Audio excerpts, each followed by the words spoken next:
Okay, welcome again to Otto's Shrunken Head. Yeah. Every first Saturday of the month we do this here. It's called the Surf Rock Shindig. I use the word shindig because it's a throwback to the 60s TV show. Surf music goes back to the 60s. It's retro stuff. I do this every first Saturday. I'm Unsteady Freddie. That's I-E, Unsteady Freddie. You know, I'm a big star. I'm surprised nobody's applauding.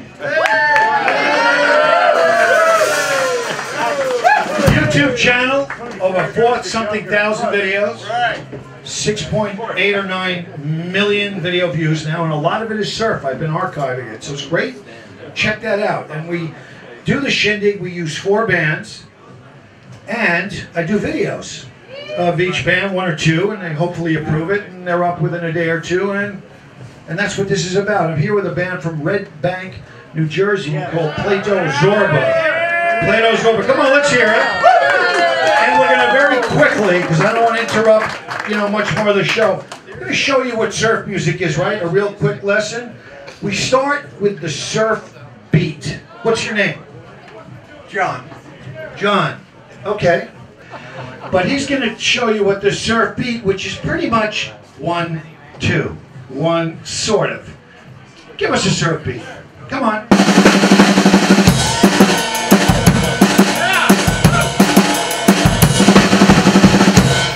Now, your name?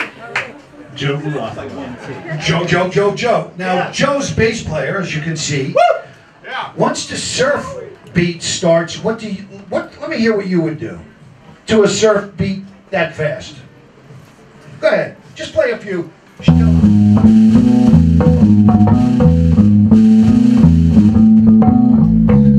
You know what? It's a little jazzy, right? So we stop. Now, you two guys do that together. Let's see how it sounds.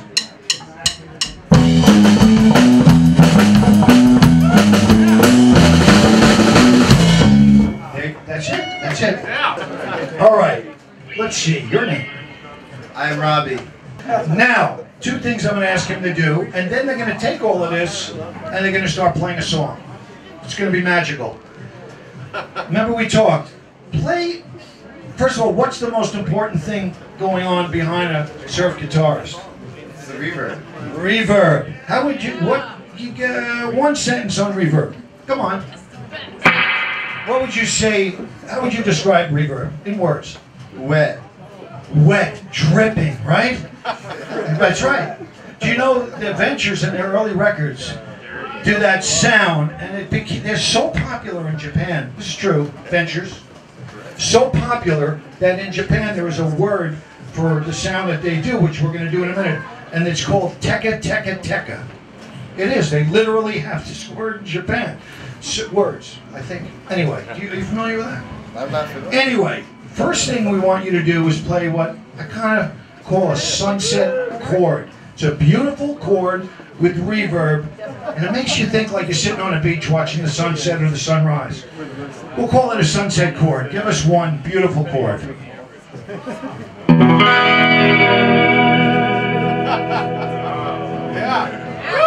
Hear that reverb? Do another one. Amazing. I don't know about you guys, but I love that stuff. Now, there is a thing which is actually called a glissando. It's not what you had for dinner. It's a thing where he runs the neck either up or down. And I'll explain where this comes from in early surf. So do one of these ups or downs. Go ahead. And do one the other way. Give him another one. Yeah, you hear that in so many surf songs. Now, what that sound supposedly is from very early surf music when it started, surfers played surf music. It was their music. That's why it's called surf music. That's the sound when you've surfed through a pipeline and the water is rolling over you. It's a gurgling sound that sounds like. So that's what this is. You didn't know that. It's going to be on the final, by the way. Write this down. Give us one more glissando. Now you're going to play a song, and what's it called? Point Panic. Point Panic. I know that song. Is that the Safaris? It is. It is the Safaris. And what was their big hit? Wipeout. Wipeout, right, exactly. Point Panic by Plato Zorba. You've heard how this whole thing comes together. Now listen to the magic. Thank you all for paying attention. Can I hear a little applause? Now you're all educated on what really makes up surf music. That is kind of it. And then of course there's all the other stuff that goes with it. The Thing is a great band. Thank you for being here.